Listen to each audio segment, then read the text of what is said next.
Hebu nikuulize swali moja la kweli. Kuna mtu unayemjua, labda ni jirani yako, rafiki yako wa shule au ndugu yako ambaye alikuwa hana chochote miaka michache iliyopita. Hakuwa na pesa nyingi, hakuwa na elimu ya hali ya juu, hakuwa na connections za mtu maarufu, lakini leo maisha yake yanakuacha mdomo wazi. Na wewe unajisemea moyoni, sisi tulianza pamoja, mbona yeye na si mimi? Jibu sio bahati. Jibu si Mungu kukupenda yeye zaidi yako. Jibu liko mahali ambapo watu wengi hatuangalii kamwe. Liko ndani ya akili yako. Kaa hapa nami dakika 10 tu, kwa sababu ninakuambia ukweli ambao uliweza kukubadilisha tangu jana, lakini hakuna aliyekuambia. Tunazungumza sana kuhusu mabadiliko ya maisha. Tunaenda seminar, tunasoma vitabu, tunatazama video kamili, lakini kila asubuhi tunapoamka tunafanya kitu kile kile kwa njia ile ile na kutarajia matokeo tofauti. Hii ndiyo tatizo. Sio kipato, sio mazingira, sio serikali. Ni jinsi unavyofikiri kuhusu nafsi yako. Kuna sauti ndogo ndogo inayozungumza nawe kila siku. Inakwambia mambo kama haya: wewe si wa kutosha, au wengine ndio wenye bahati, si wewe, au jaribu utashindwa tena, au hata subiri wakati mzuri ufike. Sauti hii haiji kwa adui yako, haiji kwa mtu anayekuchukia, inakuja kwako mwenyewe. Na tatizo kubwa ni hili: umeizoea kiasi kwamba hata uisikii tena. Imekuwa kama hewa unayopumua, ipo lakini uioni. Wanasayansi wa akili wanaita hii akili iliyofungwa, akili inayoamini kwamba wewe ni mtu fulani milele na huwezi kubadilika. Leo nitakwambia jambo moja zito: hiyo ni uongo. Miaka mingi ilipita, wanasayansi waliamini kwamba ubongo wa mtu ukikua unakuwa mgumu kama jiwe, hauwezi kubadilika tena. Lakini utafiti wa kisasa umegundua kitu cha ajabu sana. Ubongo wako una uwezo wa kujiumba upya kila siku katika umri wowote ule. Fikiria ubongo wako kama njia msituni. Njia unayopita kila siku inakuwa wazi, laini na rahisi kupita. Lakini njia mpya mwanzoni inakuwa ngumu, yenye miba, inachukua nguvu zaidi. Ndivyo ilivyo na mawazo yako.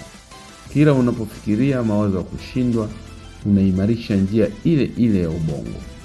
Inakuwa rahisi zaidi kufikiri hivyo kesho na kesho kutwa, mpaka mawazo ya kushindwa yanakuwa tabia ya asili kwako.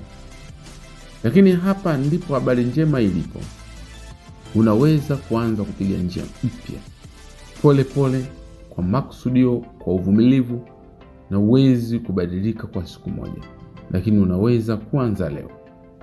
Sasa hapa ndipo mabadiliko makubwa yanapoanzia, na yanaingia kwa maneno mawili tu. Badala ya kusema siwezi kufanya biashara, sema sijajua jinsi ya kufanya biashara bado. Badala ya kusema mimi si mtu wa fedha, sema sijajifunza kuhusu fedha vizuri bado. Neno bado linafungua mlango, linabadilisha sentensi ya mwisho kuwa sentensi ya mwanzo. Hii si maneno ya kujifurahisha, ni mwelekeo mpya wa ubongo wako.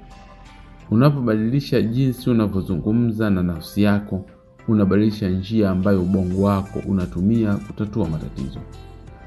Mtu mwenye akili iliyofunguliwa, anayeamini anaweza kukua, anafanya kitu tofauti kabisa pindi anapokutana na kikwazo.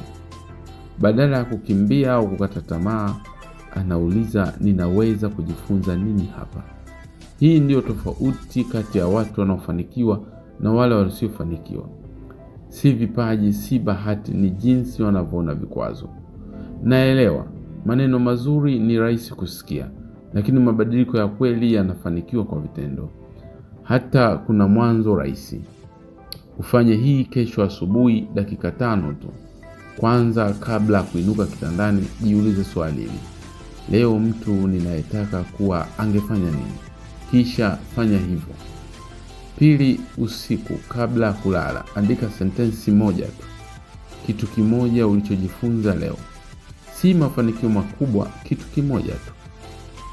Tatu, pindi sauti ndogo itakaposema siwezi, nijibu mara moja. Sijajua jinsi bado, lakini nitajifunza. Hizi si hatua za miujiza, bali ni mbegu. Na mbegu inachukua muda wa kukua, lakini kama haitopandwa leo, mti hautakuwepo kesho. Naomba unielewe vizuri. Sijui hali yako, sijui maumivu yako, sijui kiasi cha mara ngapi umejaribu na kushindwa, lakini najua kitu kimoja bila shaka yoyote. Ubongo wako bado unafanya kazi, na ndiyo silaha kubwa zaidi ulionayo. Mtu yoyote aliyefanikiwa ulimwenguni huu aliwahi kuwa mahali ulipo sasa.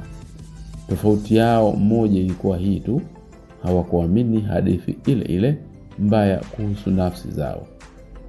Ukibadilisha akili hii moja tu, kwamba unaweza kukua, kujifunza na kubadilika, maisha yako yote hayatakusumbua tena. Si kwa sababu ya uchawi, bali kwa sababu utaanza kuona fursa ambazo ulikuwa ukipita bila kuziona. Kama video hii imekugusa mahali, share na mtu mmoja anayehitaji leo, na subscribe, kwa sababu kila wiki tunazungumza ukweli kama huu, bila kujificha na bila kupiga kelele za bure. Nakushukuru kwa muda wako, na nakuamini hata kama bado hujiamini mwenyewe. Asante.